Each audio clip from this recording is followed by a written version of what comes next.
Dois dedos de conversa. Todos os dias. Dois dedos de conversa. Uma rúbrica de João Figueiras e convidados. Na Alvor FM.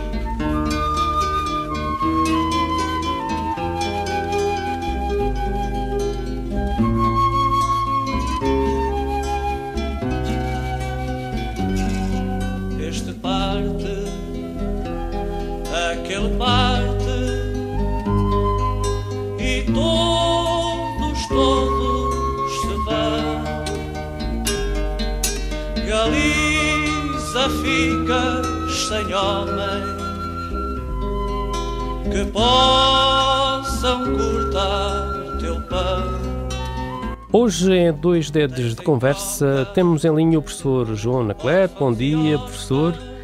Eu diria que o início desta música remete-nos para um lindo tema do Adriano Correia de Oliveira, o Cantar da Imigração, e o tema hoje a desenvolver não vai ser difícil de desvendar, pois não, professor? Naturalmente. A imigração da mala de cartão ao computador. Ao computador, exatamente. E para já, desejar também bom dia ao João Figueiras, a toda a equipa da Alvor FM e a quem nos ouve naturalmente.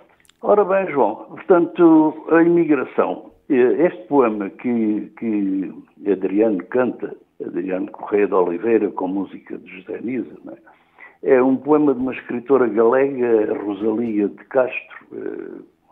Terá vivido no século XIX, anos 1800, mas a poesia dela é intemporal e retrata bem, de certa maneira, de se sentir e de se viver aqui no ocidente da península, Portugal e Galiza, de onde ela é natural.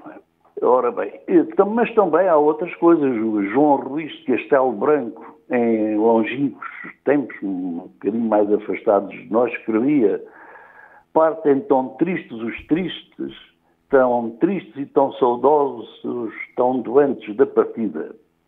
Mais próximo de nós, o António Santos, nos anos 60, o António Santos, António Marinheiro, também era conhecido, em Alfama, cantava: partir é morrer um pouco.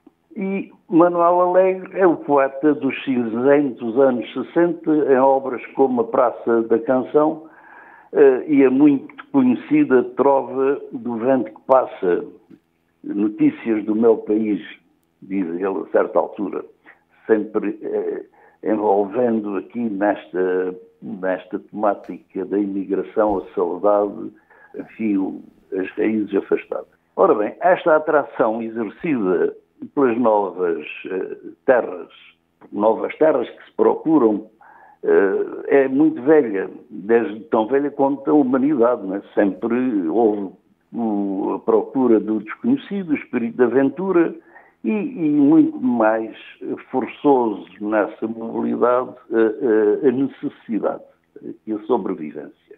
Já aqui, muito próximo de nós, em termos históricos, naturalmente, porque 200 anos não é assim tão pouco tempo quanto isso, no século XIX o comboio aproximou as populações do interior dos portos, para onde depois os vapores, os transatlânticos, facilitavam a imigração dos europeus para as Américas e para as Áfricas, mas sobretudo para as Américas no século XIX. Não é? O Brasil, no que nos diz respeito, o Brasil é o primeiro grande destino da imigração portuguesa nos anos 1800, depois da independência e, sobretudo, depois do fim da escravatura. Mais tarde, quando se definiram as fronteiras das colónias dos países europeus em África, e isto acontece na Conferência de Berlim de 1885, Portugal começa a virar-se para Angola e Moçambique e passam a ser novos objetivos da nossa imigração. Mas, no que diz respeito à imigração, o grande fluxo migratório português acontece depois da Segunda Guerra Mundial. para, por um lado, intervir na reconstrução de países europeus devastados pela guerra. Por outro lado, para procurar trabalho que proporcionasse uma remuneração digna, coisa que no Portugal de então era difícil de conseguir, e em que o desenvolvimento económico e cultural não era assim um bom atrativo para aqui se permanecer. Depois a guerra que começa em África em 1961, em Angola, Moçambique e Guiné, são um outro fator que acelera esta imigração na segunda metade do século XX. E no final dos anos 60 acontece que mais de 1 milhão de portugueses trabalham em França, na Alemanha e na Inglaterra. A maioria em França. Paris chegou a ter 1 milhão de portugueses, não é? Pois, a maioria, exatamente, em França, porque é o país mais próximo de Portugal, tem uma língua mais acessível no imediato. Ainda o inglês não tinha a difusão que tem hoje, não é? Claro, claro. E em 1970, corrobora o que o João acaba de dizer, Paris é a segunda maior cidade portuguesa, digamos assim, não é? Mas a viagem para a França não é fácil.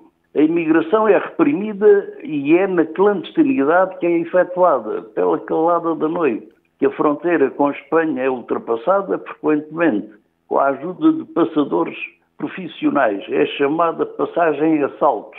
Até uma narrativa 5 dias, 5 noites, da autoria de Miguel Tiago, que também teve uns episódios na televisão e que descreve muito bem os problemas, as dificuldades, os sofrimentos que esta passagem em assalto obrigava. Manuel Tiago, o livro de Álvaro Cunhal, não é? Exatamente.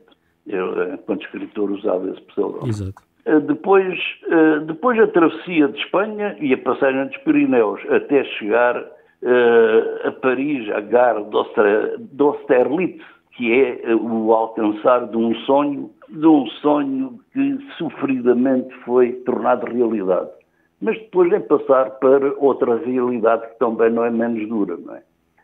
Pôs-se a mala de cartão, a famosa mala de cartão, companheira de viagem de uma vida, a viagem de uma vida, a mala de cartão está presente, mas também é o tempo de conseguir trabalho e habitação. Trabalho não é problema. Para quem é jovem, está na flor da vida e da energia. O pior é a habitação. A solução imediata são os bairros de lata. Os bidonville. Os franceses chamavam de bidonville, nos subúrbios de Paris.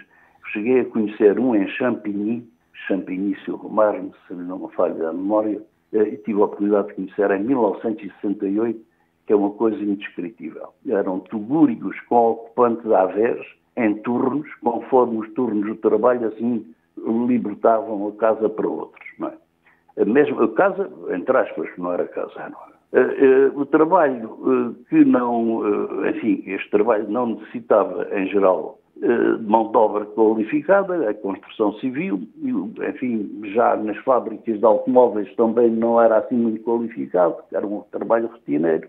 A Renault chegou a ter maioria de operários portugueses, Renault Billancourt, se também não me falha a memória, e a maioria destes portugueses em França facilmente também ganhou uma excelente reputação. Em França e nos outros países. Sim, na Alemanha também. Uma excelente reputação no mundo do trabalho, como cumpridores e como, enfim, dedicados ao trabalho e em quem se podia confiar.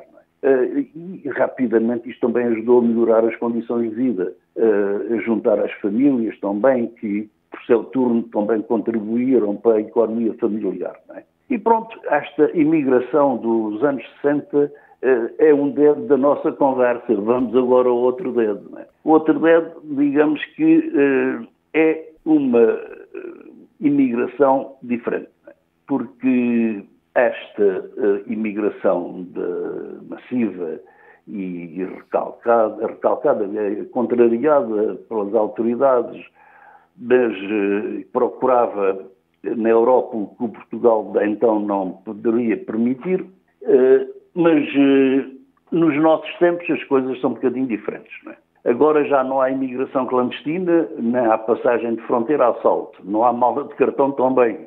Não se pode esquecer o telemóvel e o computador. O computador, exatamente.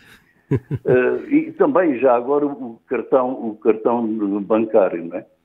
Sim, porque os nossos imigrantes agora apenas têm em comum com os de outros tempos a procura de melhores condições de vida e de realização pessoal, não é?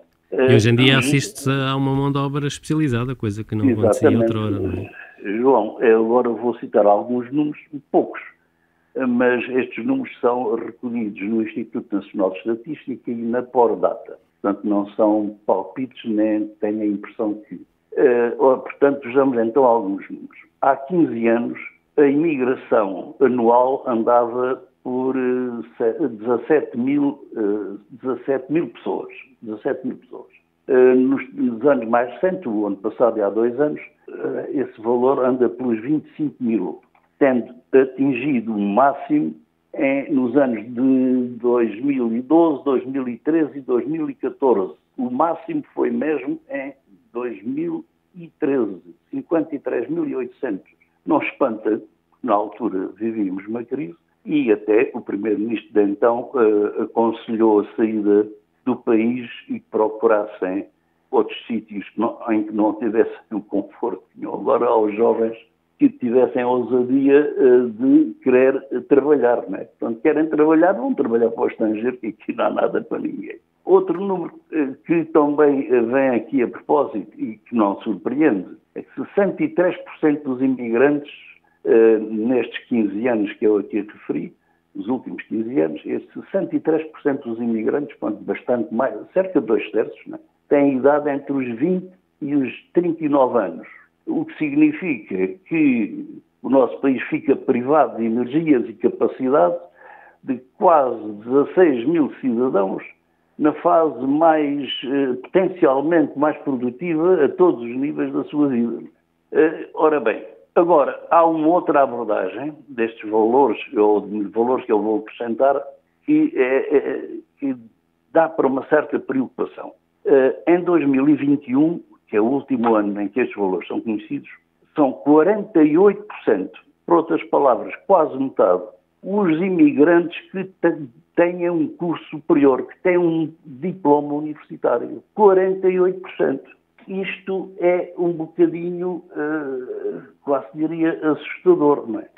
Porque nós privamos de jovens com uma formação extraordinariamente acima da média do país, não é? E é espantoso. Como é que se desperdiçam estes jovens, não é? Pois, mas há uma coisa que me incomoda um bocadinho mais, João, que estamos a financiar a formação a nível universitário para os outros países era o benefício, pois. Exatamente, para o nosso sistema de ensino público. Claro. Professor, temos que mesmo concluir. Cientistas, enfermeiros, médicos e por aí fora. Exato. Para países que são os mais ricos da Europa, não é? A França, a Inglaterra, a Alemanha, a Noruega e por aí fora, que não gastam um tostão, portanto, são a nata da Europa rica, sustentada neste particular pelos países pobres da Europa, à custa dos contribuintes desses países. E já que falei em mala de cartão, e para finalizar, João, uma última referência a Linda de Souza, nome artístico de uma imigrante que teve grande êxito em França como cantor e com um filme intitulado exatamente A Mala de Cartão. Faleceu há poucos meses, vítima da Covid, com 74 anos. E por aqui nos ficamos. Eu tenho que agradecer a sua colaboração, sempre muito prestigiada e preciosa em 2 dedos de conversa. Até à próxima, professor. Adeus, João. Obrigado. 2 dedos de conversa. Todos os dias. 2 dedos de conversa. Uma rúbrica de João Figueiras e convidados. Na Alvor FM.